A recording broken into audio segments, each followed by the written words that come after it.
السلام علیکم ناظرین، علامہ کمال الدین دمیر رحمۃ اللہ علیہ ایک واقعہ نقل فرماتے ہیں کہ ایک مرتبہ مختلف گاؤں کے آدمی سفر حج کے لیے نکلے۔ حج سے فارغ ہو کر جب یہ لوگ واپس ہوئے تو مکہ مکرمہ سے تھوڑی دور گئے تھے، یہ ایک ساتھی کا انتقال ہو گیا۔ ساتھیوں نے قبر وغیرہ تیار کی اور جب نماز جنازہ ادا کر کے اس کو دفن کرنے کے خیال سے قبر کے پاس لے گئے تو قبر میں ایک سانپ کو غضبناک پھنکار مارتے ہوئے دکھائی دیا، تو اس قبر میں سے اس کو دفن نہیں کیا گیا بلکہ آگے چل کر دوسری قبر 2 فرلنگ کے فاصلے پر تیار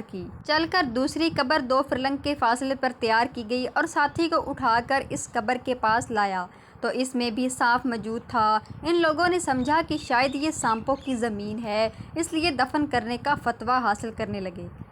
مکہ مکرمہ پہنچے اور حضرت عبداللہ بن عباس رضی اللہ تعالیٰ عنہ سے فتویٰ دریافت کیا تو حضرت عبداللہ بن عباس رضی اللہ تعالیٰ عنہ نے جواب دیا، یعنی اس مردے کو اللہ تبارک و تعالیٰ عذاب قبر میں مبتلا کرنا چاہتا ہے، اس لیے اگر تم پوری روئے زمین کو کھود ڈالو تو اس عذاب قبر کو ہر پاؤ گے، تم لوگ جاؤ اس کو اسی طرح دفن کرو۔ فتویٰ پانے کے بعد ان لوگوں نے اپنے ساتھی کو سانپ کی موجودگی میں اوپر سے ڈال دیا تو ان لوگوں نے یہ عبرتناک منظر دیکھا کہ سانپ نے سب سے پہلے حملہ اس کی زبان پر کیا اور اس کی زبان کو بانٹنے لگا۔ ان لوگوں نے جلدی سے اس قبر کو بند کر دیا۔ جب سب لوگ اپنے گھر پہنچے اور 2-3 حاجی صاحبان متوفی حاجی صاحب کے گاؤں گئے اور ان کی عورت سے پوچھا کہ تمہارے میاں کیسے تھے، ان کے اعمال کیسے تھے؟ عورت نے جواب دیا کہ میرے میاں نمازی تھے، روزے دار تھے اور زکوٰۃ کے پابند تھے، اور حج کے لیے تو تمہارے ساتھ ہی گئے تھے،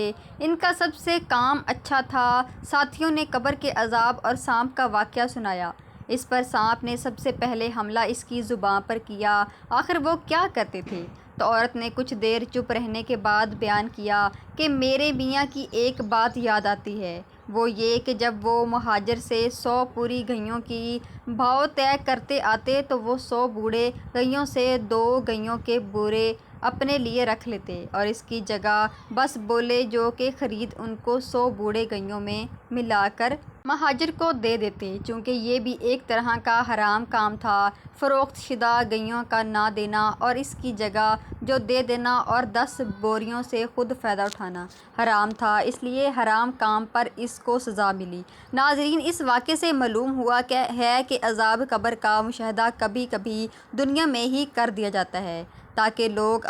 اس سے عبرت حاصل کر سکیں۔ یہ اس ویڈیو میں بتایا گیا ہے کہ جو لوگ حرام کما کر حج کرتے ہیں ان کے حج کرنے کا کوئی فائدہ نہیں، اللہ ایسی حرام کی کمائی سے حج قبول نہیں کرتا، اس لیے حرام کام سے بچو۔ اللہ تعالیٰ ایسے لوگوں کو سخت ناپسند کرتا ہے اور ان کو سزا میں مبتلا کر دیتا ہے۔ آخر میں اللہ تعالیٰ سے دعا ہے کہ ہمیں سیدھے راستے چلنے اور برے کاموں سے بچنے کی توفیق عطا فرمائے۔ انشاءاللہ ملتے ہیں ایک اور ویڈیو کے ساتھ، تب تک کے لیے مجھے اجازت دیں، اللہ حافظ۔